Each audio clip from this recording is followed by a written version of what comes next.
Čau to lidi, tady Tony, to je můj kamarád. Čau.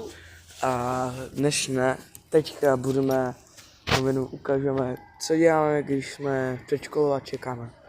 Děláme jednoduché věci, vezmeme si prostě aktovku, chápeš, vole? To prdele.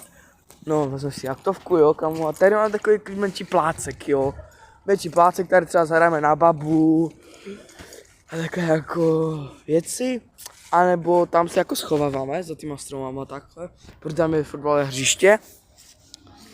A někde se schovávají moji kamarádi, já vůbec nevím kde. Jdeme najít? Tak jo lidi, v dalším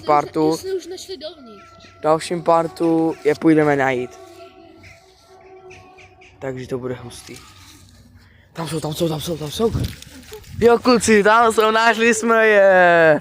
I Radek tam je, nice, tak čau. Jo a vyjde nové video.